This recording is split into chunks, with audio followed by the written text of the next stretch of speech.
Euripides of Medea once said, "To whom can I look for comfort when those who should protect me bring pain?" This quote reflects the pain and confusion that arises when parents fail in their duty of care and act in ways that are harmful rather than nurturing. According to new UNICEF estimates, nearly 400 million children globally regularly endure emotional abuse or physical punishment at home, based on research conducted in June 2024. So how do you recognize a toxic parenting according to Stoicism? Here are 8 damaging phrases often used by toxic parents. 1. Harmful remarks about the child's appearance. Parents often unknowingly use toxic words that can deeply affect their children's self-esteem. Phrases like, "You're too fat," "Why are you so skinny?" or "You have a big nose," can linger in a child's mind, shaping their self-image and confidence. Children internalize these critiques, leading to body image issues, anxiety, and even depression. But Epictetus made us to understand in his quote, "Remember, it is not the body or possessions that make a person, but the character." So, let's us remind them, beauty fades, but strength of mind and heart endures. In the end, true beauty is found within. So, instead of casting judgment, parents can foster resilience by affirming their child's unique beauty. By reframing our language, we empower children to embrace their individuality and cultivate inner strength. Let love and acceptance replace hurtful words, guiding them toward a healthier self-view.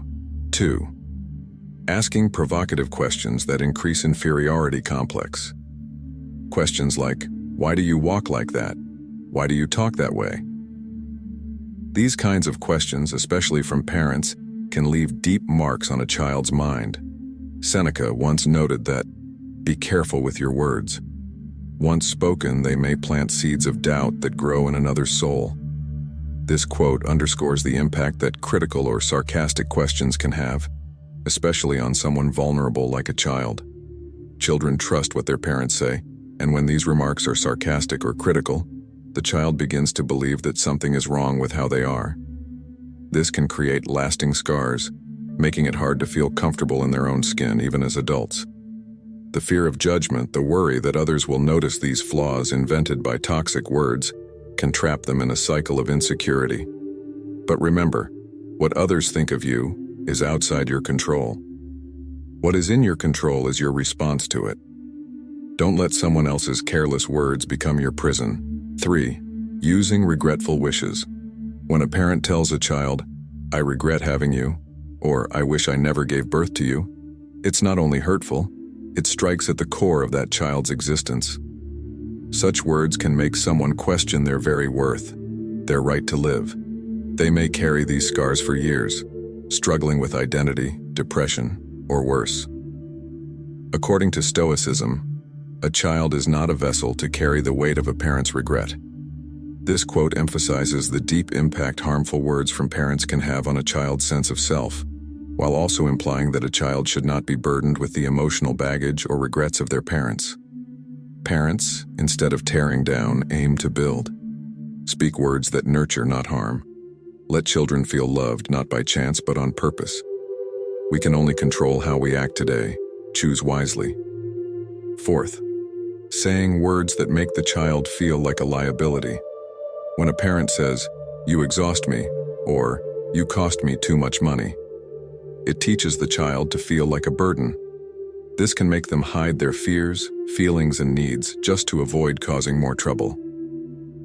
Over time, these scars run deep, making the child believe they are undeserving of love or care.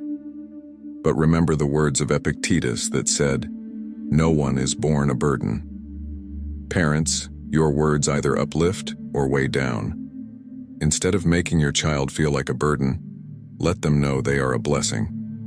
Speak with kindness, for your words are the seeds of your child's future. Plant them wisely. 5. Saying words that breeds unhealthy comparisons. Unhealthy comparisons can deeply impact a child's self-worth. When parents say things like, "Why can't you be like other kids?" they inadvertently teach their children to measure their value against others. This mindset breeds insecurity and fosters a sense of inadequacy. In the Stoic tradition, we learn that our worth is not determined by external comparisons, but by our own actions and character. So, parents should also stop comparing siblings with one another. This attitude only paves way for an unhealthy relationship between them. Consequently, this can breed jealousy and resentment towards each other. Encouraging individuality rather than comparison allows children to embrace their unique paths. When parents celebrate their child's strengths and allow siblings to have equal rights, they cultivate resilience and self-acceptance. Instead of asking why they aren't like others, it's more empowering to ask, what makes you unique? This nurtures a sense of identity, fostering the belief that they are enough just as they are. 6. Using abusive words. Abusive words, such as calling a child stupid or a loser or worthless, can inflict lasting emotional wounds. These labels shape a child's self-perception, fostering feelings of shame and inadequacy. In the Stoic view, our thoughts shape our reality.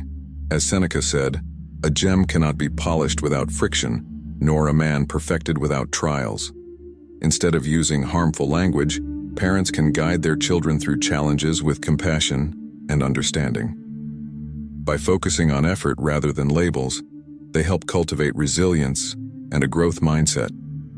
Encouraging children to learn from mistakes rather than internalize negative words empowers them to rise above adversity.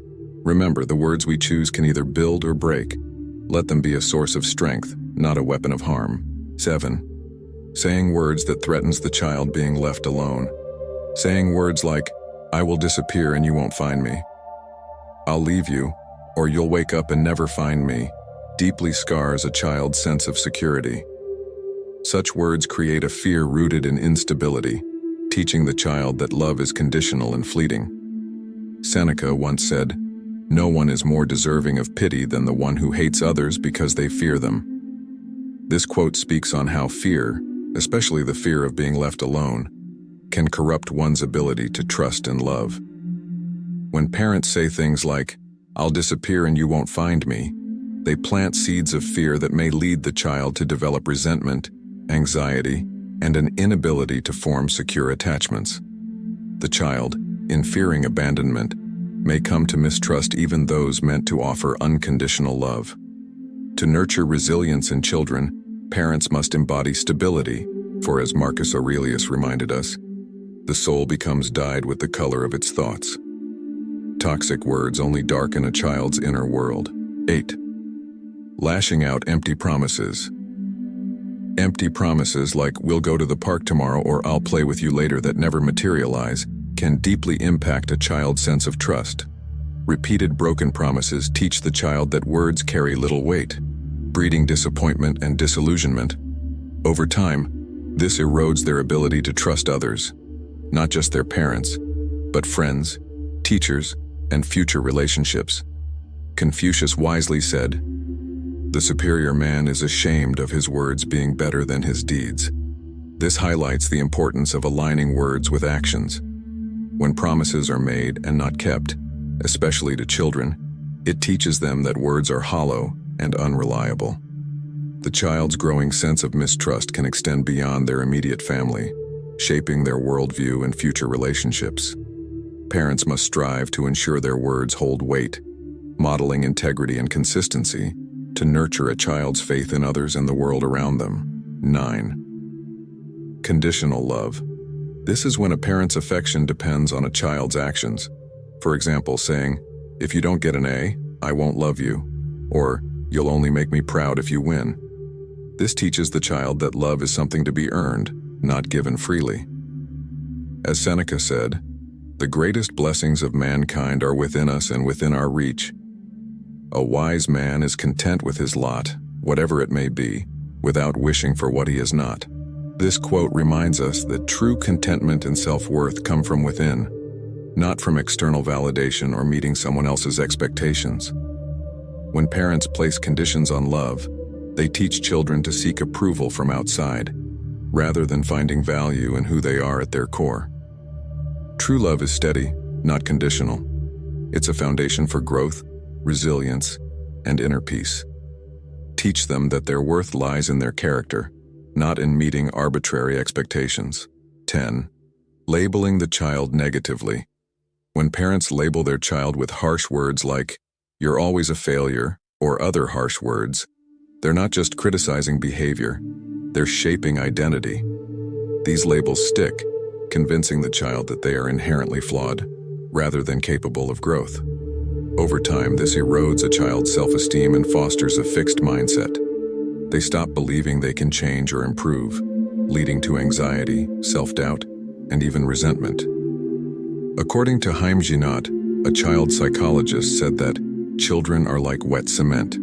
Whatever falls on them leaves an impression. This highlights how words and labels can shape a child's self-perception and future mindset.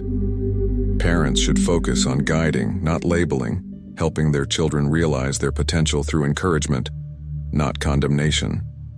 True wisdom lies in seeing the child's capacity for growth. In summary, while words may not inflict physical wounds, their impact on the mind and spirit can be profound.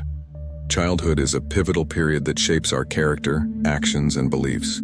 Reflect on your own experiences. Have you faced such challenges? Consider those you know who might benefit from this insight. Sharing this video can raise awareness, encouraging parents and future parents to communicate with greater mindfulness. If you resonate with our mission, we invite you to subscribe to our channel for further explorations of Stoicism. Thank you for your attention.